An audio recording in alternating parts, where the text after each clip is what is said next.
So Iran continues to just cry and whine about the fact that they are just getting absolutely bodied by Israel and destroyed, and there's nothing they can do, and that they, to some extent, brought this upon themselves. And so we continue. We continue. Iran's crying. They're whining about losing, and says Iran's leader rejects call to surrender, saying U.S. intervention would cause irreparable damage. Iran's supreme leader on Wednesday rejected U.S. calls for surrender in the face of more Israeli strikes and warned that any military involvement by the Americans would cause irreparable damage to them. Oh yeah, the U.S. is super scared of Iran and what they can do to them. That is not irreparable damage to them, bruh. Does Iran really think that they can threaten the U.S. and have it mean anything? It's like a 7-year-old going up to a bodybuilder and is like, "I'm gonna kick your ass," and the bodybuilder's like, "Sure you are, sure you are, son."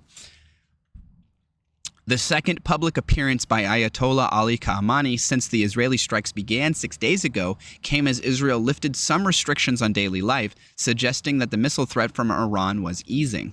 Yeah, it looks like an art project. Looks like somebody took a picture of the night sky in Tel Aviv and then just like drew a bunch of lines over it, and it's like abstract art. $10 million.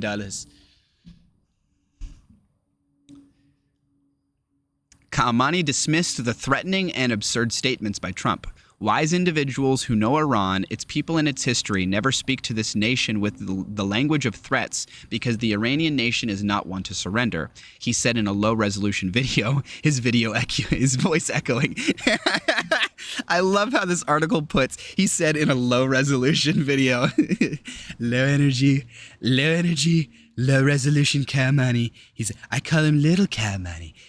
He's got low resolution. His cameras, they don't even go up to 720p. They're stuck on 480p. He's still, remember when you used to go on YouTube back in 2008? The highest bit rate you could do was 480p. That's where Khamenei lives. He lives back in 2005. He's living in old YouTube bit rate. I don't know why I think that's so funny. An Iranian diplomat had warned earlier Wednesday that U.S. intervention would risk all-out war. Another Iranian official said the country would keep enriching uranium for peaceful purposes, apparently ruling out Trump's demands that Iran give up its disputed nuclear program. The latest Israeli strikes hit one facility used to make uranium centrifuges and another that made missile components, the Israeli military said. Military officials said their defenses intercepted 10 missiles overnight as Iran's retaliatory barrages diminished. The UN nuclear watchdog agency said Israel struck 2 centrifuge production facilities in and near Tehran. Israeli Defense Minister Israel Katz said the military also struck the headquarters of Iran's internal security forces on Wednesday, without specifying the agency or location. The strike marks a shift towards targeting Iran's domestic security apparatus, which has long cracked down on dissent and suppressed protests. The strike marks a shift towards targeting Iran's domestic security apparatus, which has long cracked down on dissent and suppressed protests. Ooh, to me that shows they're eyeing up something more. They're eyeing up regime change. They are at least sizing it up and giving it a serious consideration if they're starting to go after Iran's ability to quell protests or to quell dissent or whatever.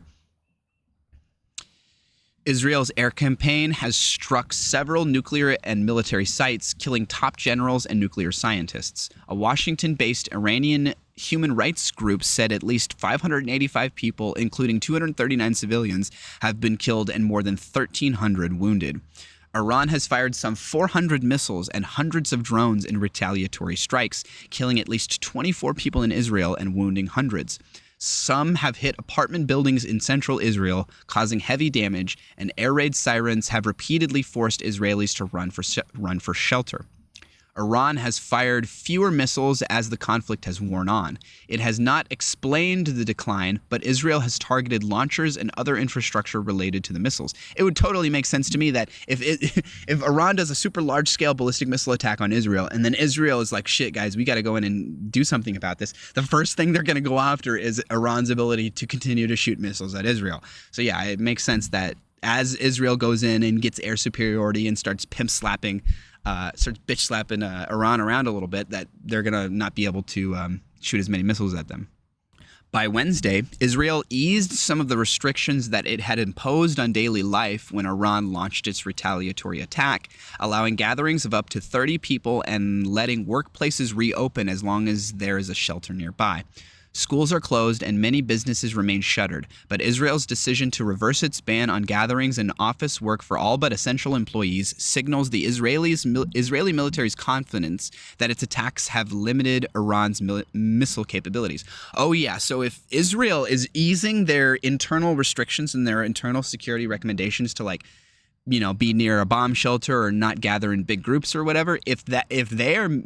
Look, Israel, if there's one thing Israel takes seriously and the government and the military takes seriously, it is security and safety within Israel, right? They are very quick to turn on the sirens, to tell people to go into bomb shelters, to tell them to not gather in groups of 30 or more, whatever it may be. If they are easing up those restrictions already, that shows that it really, I think my assessment is 100% correct, that it really is truly GG with Iran, that they have complete air superiority, and that it's basically over at this point. Like, Israel could do whatever they wanted to Iran, and Iran can't resist it. And Iran can't meaningfully strike back on Israel at this point.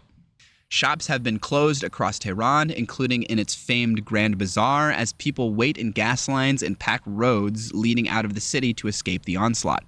Iran has long insisted its nuclear program is peaceful, although it is the only non-nuclear armed state to enrich uranium up to 60%. A short technical step away from weapons-grade levels of 90%. U.S. intelligence agencies have said they did not believe Iran was actively pursuing a bomb. When did they say that, though? This must not have been recent. Iran's ambassador to Geneva, Ali Baharini, told reporters that Iran will continue to produce the enriched uranium as far as we need for peaceful purposes. Okay, so for peaceful purposes, I wonder if they're really cynically using the term peaceful in this regard, right? They're using it cynically in the sense that, like, well, when we have a nuke, people are going to be peaceful to us because they're not going to want to fuck with us. I think that's what they mean by peaceful. Israel closed its airspace to commercial flights because of the ballistic missile attack, leaving tens of thousands of Israelis stranded abroad. So yeah, this is basically Iran's getting owned, and this is they're crying about it. They're just whining about it, and that's where they're at. They're at the I'm just gonna whine stage.